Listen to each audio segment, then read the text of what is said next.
ஓம்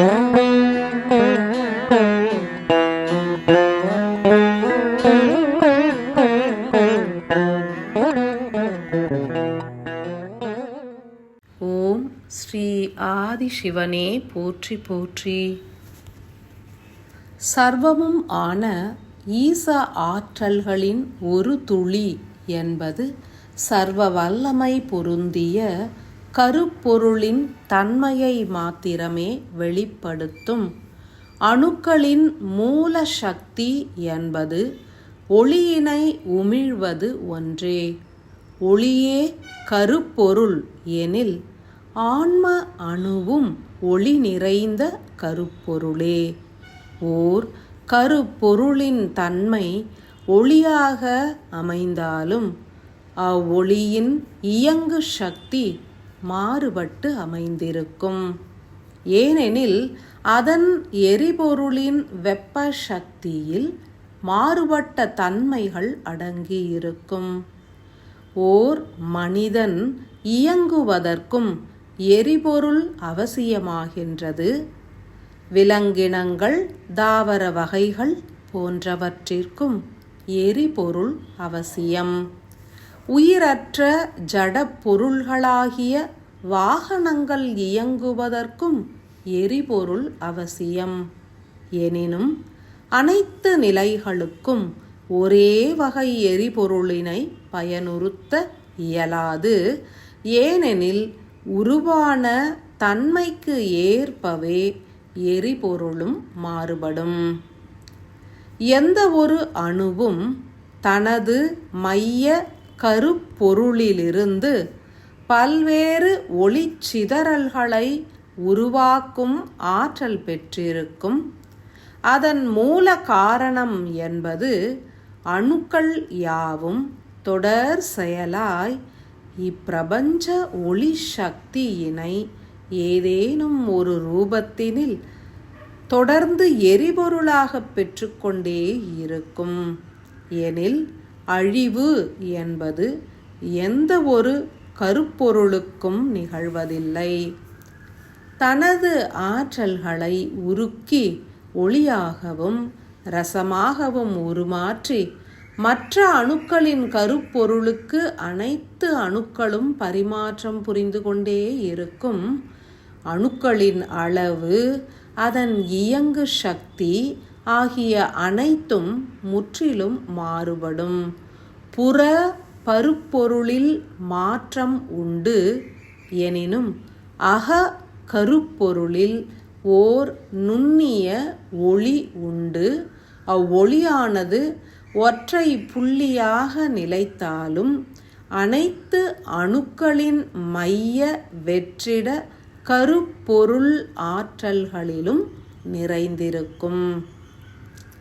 வீரியமான வெற்றிடத்தை உடைய ஓர் அணு தனது மைய கருப்பொருளின் ஒளியினை சற்றே வீரியம் குன்றிய வெற்றிடத்தை கொண்ட அணுவிற்கே புகட்டிட இயலும். எந்த ஒரு அணுவும் தனது வெற்றிட கொள்ளளவினை காட்டிலும் அதிக வெற்றிடத்தினை உடைய அணுவினிடம் இருந்தே எரிபொருளினை பெற்றிட இயலும். அவ்விதமே தனது வெற்றிடத்தை விட குன்றிய வீரியமும் அளவும் கொண்ட ஓர் அணுவிற்கே தனது ஆற்றல்களை பகிரவும் இயலும். இப்பிரபஞ்சத்தின் மைய வெற்றிடத்திலிருந்து ஒளி சக்தி எனும் அணுவின் கருப்பொருள் சக்தியானது உருவாகி வழிந்த வண்ணமே இருக்கும். அவையாவும் வெற்றிடத்தை வீரியமாய்க் கொண்ட முதன்மை அணுக்களின் மையத்திற்கு எரிபொருளாகச் சென்றடையும். தொடர்கின்ற இச்செயலின் மூலம் அனைத்து அணுக்களும் தங்களது எரிபொருளினை சற்றே வீரியம் குன்றிய அணுக்களின் கருப்பொருளுக்கு மாற்றம் செய்கின்றன. இவ்வகையில் வெட்ட வெளியிலிருந்து ஒளி எனும் எரிபொருள் தொடர் செயலாய் பொழியப்பட்டு மானுட ஆன்மாக்களை அடைகின்றன. மானுடர்களும் தங்களது ஆற்றல்களின் மூலம் விலங்கினங்கள், தாவரங்கள் போன்ற அணுக்களுக்கு தங்களது ஆற்றல்களை பொழிகின்றனர். தாவரங்களும் சிறு உயிரினங்களும் தங்களது ஆற்றல்களை நிலம் எனும் அணுக்களுக்கு அருளி அதனை மீண்டும் இப்பிரபஞ்சம் சென்றடைய வழிவகை புரிகின்றது.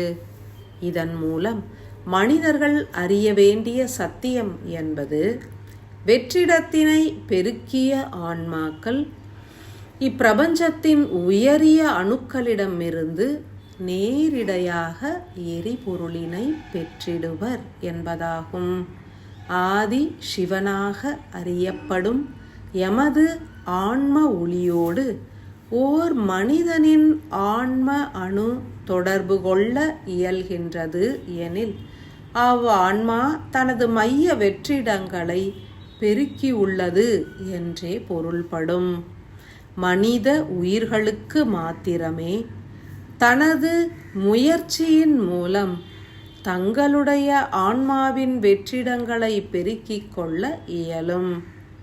உயிர் அணு எனும் கருப்பொருள் ஆன்ம அணுவின் மையத்திற்குள் சென்று அடங்க வேண்டும் எனில் ஆன்மாவின் மைய வெற்றிடம் பெருக வேண்டும். ஆன்ம அணு என்பது பல்வேறு பாதரச துகள்களை உடையது. எனினும் விடுபடும் ஒவ்வொரு துகளும் முதன்மையாய் விடுபட்டு வெளிப்பட்ட ஆதிசிவன் மற்றும் ஆதிசக்தி எனும் பாதரச துகள்களின் மைய வெற்றிடத்தில் அடங்கிவிடும். எத்தருணத்தில் ஒரு மனிதன் தனது அனைத்து துகள்களையும் விடுத்து முதன்மை துகளான ஆதிசிவன் துகளின் மைய வெற்றிடத்தில் பிணைக்கின்றானோ அத்தருணமே அவ்வான்மா பெரும் வெற்றிடத்தை பெற்றுவிடும். ஏனெனில் ஒவ்வொரு அணுத்துகளும் தான் கொண்ட வெற்றிடத்தை ஆதிசிவன் எனும் முதன்மையாக உங்களது சிரசிலிருந்து விடுபட்டு ஒளிப்பாலத்தின் உச்சியில் நிலைக்கின்ற அணுத்துகளிடமே சமர்ப்பிக்கும். அணுச்சேர்க்கை என்பது மிகவும் வீரியமானது. இயங்கி அடங்கிய ஒவ்வொரு அணுவும் மீண்டும் மற்ற ஓர் வீரிய வெற்றிடம் கொண்ட அணுவின் மைய கருவில் ஒடுங்குவதே இயற்கையின் செயலாகும். ஓர் அணுவிலிருந்து மற்ற ஓர் அணு பிரிவதும் மீண்டும் ஒன்றிணைவதும் இயற்கையின் செயலே. எனில் மனிதர்கள் ஆற்ற வேண்டிய முக்கிய செயல் யாது? மானுட வாழ்வு மிகவும் ஆனந்தமாக அமைய வேண்டுமெனில் ஒடுங்கிட கற்று அறியுங்கள். ஒடுங்குதல் என்பது அதிதீவிர வெற்றிடத்தை பெருக்கி அருளிடும். முதலில் உதிர்க்கும் சொற்களை ஒடுக்க வேண்டும். உண்ணும் உணவினை ஒடுக்க வேண்டும். சிந்தனைகளை ஒடுக்க வேண்டும். வினாக்களை ஒடுக்க வேண்டும். தீவிரமாய் இயங்கும் மனதினை ஒடுக்க வேண்டும். எண்ணங்களை ஒடுக்க வேண்டும். அதற்கான பயிற்சிகளையே அகத்திய மகான் அருளிக் கொண்டுள்ளார். அவரது சீடர்கள் யாவரும் எளிதாய் வெற்றிடத்தை பெருக்கிவிட இயலும். எனினும் அறிவு கொண்டு ஆராய்வது, வினாக்களை எழுப்புவது, கருத்துக்களை அருள்வது போன்ற உங்களது இயங்கு சக்தியின் மூலம் உயிர் ஆற்றல்கள் விரயமாகின்றன. மாறாக எந்த ஒரு வினா உதித்தாலும் அதனை இப்பிரபஞ்சத்திடம் விடுப்பது, வாழ்வினில் எந்த ஒரு நிகழ்வு நிகழ்ந்தாலும் அதனையும் இப்பிரபஞ்சத்திடம் ஒப்படைப்பது போன்ற செய்கைகள் யாவும் நற்பலனை அருளிடும். ஒன்றினை அனைவரும் தெளிவுறுங்கள். ஒவ்வொருவரது ஆன்மாவின் எரிபொருள் என்பது அதன் வெற்றிடத்திற்கு ஏற்ப மாற்றமடையும். எனில் ஒத்த கருத்துக்களோ அன்றி ஒத்த உணர்வுகளோ அனைவருக்கும் தோன்றுவது இயலாத செயலாகும். ஒரு மனிதன் கண்ட காட்சியினை உணர்வுகள் மூலம் அறிவிற்கு உட்செலுத்தும் தருணம் பல்வேறு அணுக்களின் வெற்றிடங்களை கடந்து பயணிக்கவே நேரிடும் எனில் அதன் எரிபொருட்களின் தன்மையும் மாறுபடும். மனிதர்களுக்கு மனிதர்கள் உணர்வதும் அறிவதும் ஒத்தவையாக அமையாது. இதனை உணர்ந்து கொண்டால் தான் உணர்ந்தவற்றையே பிறர் அவ்விதமே உணர வேண்டும் என்ற சிந்தனையும் உதிக்காது. உயர் தெய்வங்களும் சத்குருவாக செயல்புரியும் அகத்திய மகானும் உங்களது உணர்வு நிலைகளையும் அறிவின் நிலைகளையும் அவ்விதமே ஏற்க இயலும். எனினும் பிற மானுடர்களால் அச்செயல் இயலாததாகும். அனைவரும் தங்களது ஒடுக்கத்திற்கே முயன்றிடல் வேண்டும். தருணம் கிட்டினால் உடன் அமைதியாய் தியானத்தில் ஈடுபடுங்கள். சில மணித்துளிகள் கிட்டினாலும் உடன் அமைதியாய் விழிமூடி அமருங்கள். அலையாய் பாய்கின்ற சிந்தனைகளை ஓர் பெருத்த இருள் சூழ்ந்த வெற்றிடத்தில் நிலைக்கச் செய்து அதன் மையத்தில் சிறு தீபச் சுடர் போன்று ஒளிர்கின்ற கருப்பொருளினை நாடியே சென்று அதனை தூண்டி அதிக எரிபொருளினை உட்செலுத்தி பிரகாசமாய் ஒளி தரும் வண்ணம் செயலாற்றுங்கள். எளிய மார்க்கம் என்பதும் இதுவே. உங்களால் பல்வேறு பணிகளை ஏற்க வேண்டும் என்ற நிலை சித்தித்தாலும் இடைப்பட்ட தருணங்களிலெல்லாம் சில மணித்துளிகளேனும் அமைதியாய் அமர்ந்து வெற்றிடம் நோக்கியே பயணியுங்கள். விரைந்து வெற்றிடத்தை பெருக்க வேண்டும். உள் ஒளி பெருக வேண்டும். ஏனெனில் காலச்சூழல் மாறுகின்றது.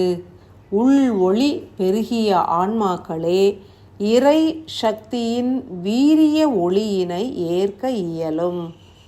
ஞானம் மலரும், அன்பு பெருகும், வாழ்வு சிறக்கும். உணர்ந்து மலர்ந்திட அன்பான ஆசிகள்.